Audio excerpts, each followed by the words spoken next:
जय हिंद दोस्तों, स्वागत है आपका हमारे YouTube channel raw knowledge Hindi पर। दोस्तों, दुनिया की सबसे बड़ी एयरक्राफ्ट कंपनियों में से एक बोइंग अब भारत में अपने पांव जमाने जा रही है।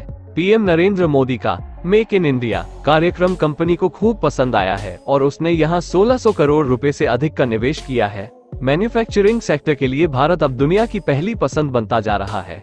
वहीं रिसर्च एंड डेवलपमेंट सेक्टर में भी दुनिया भर की कंपनियां भारतीय टैलेंट को तवज्जो दे रही हैं। प्रधानमंत्री नरेंद्र मोदी की सरकार ने मेक इन इंडिया और पीएलआई स्कीम जैसी कई योजनाएं लाकर दुनिया भर की कंपनियों को भारत में निवेश के लिए आकर्षित किया है। अब दुनिया की सबसे बड़ी एयरक्राफ्ट कंपनियों में से एक बोइंग भी भारत में निवेश कर रही है। पीएम मोदी 19 जनवरी को कंपनी के भारत में बनने जा रहे एक सेंटर का उद्घाटन करने वाले हैं। बोइंग अमेरिका के बाहर अपना अब तक का सबसे बड़ा निवेश भारत में करने जा रही है। कंपनी बेंगलुरु में एक इंजीनियरिंग सेंटर स्थापित करेगी, जिसका उद्घाटन प्रधानमंत्री नरेंद्र मोदी करने वाले हैं। बोइंग एक मल्टीनेशनल कॉरपोरेशन है। इसका मुख्यालय शिकागो में है। कंपनी के दुनिया भर में करीब 1,53,000 कर्मचारी हैं। प्रधानमंत्री नरेंद्र मोदी 19 जनवरी को बोइंग के नए अत्याधुनिक वैश्विक इंजीनियरिंग और टेक्नोलॉजी सेंटर BIETC का उद्घाटन करेंगे। ये कॉम्प्लेक्स केम्पेगौड़ा अंतर्राष्ट्रीय हवाई अड्डे के पास बेंगलुरु के बाहरी इलाके देवनहल्ली में है। बोइंग भारतीय एविएशन सेक्टर में महिलाओं की भागीदारी बढ़ाने के लिए एक कार्यक्रम भी शुरू करने जा रहा है। पिछले साल बोइंग ने भारत में पायलटों को ट्रेन करने के लिए इंफ्रास्ट्रक्चर और अन्य कार्यक्रमों पर $10 करोड़ के निवेश का ऐलान किया था।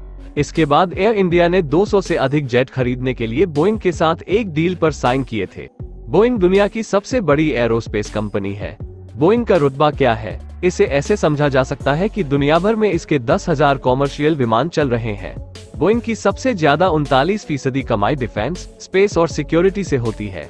वहीं कॉमर्शियल प्लेन से कंपनी 32% तक कमाई करती है। ये कंपनी हवाई जहाज, एयरक्राफ्ट, रॉकेट, उपग्रह, दूरसंचार उपकरण और मिसाइलों की डिजाइन, निर्माण और बिक्री करती है। यानी एक ऐसी अंतर्राष्ट्रीय कंपनी जो घातक फाइटर जेट से लेकर कमर्शियल प्लेन तक बनाने में माहिर है। 107 साल से दुनिया पर कर रही राज बोइंग की शुरुआत करीब 107 साल पहले हुई।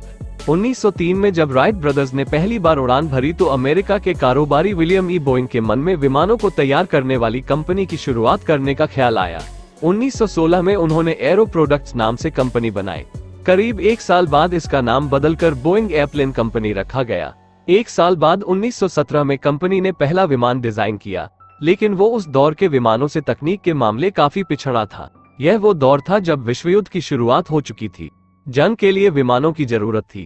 इसी दौरान कंपनी को विमान तैयार करने के 50 ऑर्डर मिले। यही कंपनी के लिए सबसे बड़ा टर्निंग पॉइंट था। इस ऑर्डर के अनुभव के बाद कंपनी ने विस्तार की योजना बनाई। प्रथम विश्व युद्ध के बाद बोइंग ने कॉमर्शियल विमान बनाने शुरू किए। समय के साथ बोइंग ने विस्तार करना जारी रखा। कंपनी अब तक 32 कंपनियों को टेक ओवर कर चुकी है। बोइंग विमान के नामकरण की दिलचस्प कहानी। बोइंग विमान के नंबरों के नामकरण की कहानी भी दिलचस्प है। शुरुआती दौर में कंपनी क्रम के मुताबिक विमान को नंबर देती थी, लेकिन 1945 के बाद जब पहले कमर्शियल जेट के लिए नाम सोचा गया, उसका नाम मॉडल 700 रखा गया। मार्केटिंग टीम को ये नाम पसंद नहीं आया और उन्होंने इसे मॉडल 707 नाम दिया। इस तरह बोइंग एयरक्राफ्ट के नाम 7 से शुरू और 7 पर खत्म होने लगे। बुरे दौर से भी गुजरी है बोइंग। समय के साथ बोइंग सफलता की सीढ़ियां तो चढ़ती गई, लेकिन इसके साथ विवाद भी जुड़ते गए। दुनिया में बोइंग के कई विमान हादसे की वजह बने। इससे कंपनी की क्रेडिबिलिटी पर सवाल उठे, लेकिन कंपनी ने कमियों को दूर करने की बात कहकर विवादों से छुटकारा पाने की कोशिश की। बोइंग का 737 मैक्स मॉडल सबसे ज्यादा विवादों में रहा।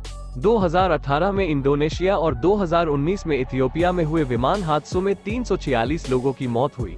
इन घटनाओं के बाद 737 मैक्स विमान करीब 20 महीने तक उड़ान नहीं भर पाए थे। दुनिया भर में यह विमान चर्चा में रहा। इसके बाद कंपनी ने इसके फ्लाइट कंट्रोल सिस्टम के सॉफ्टवेयर में बदलाव किए। नतीजा 2021 में फिर से इस मॉडल की उड़ानें शुरू हुई।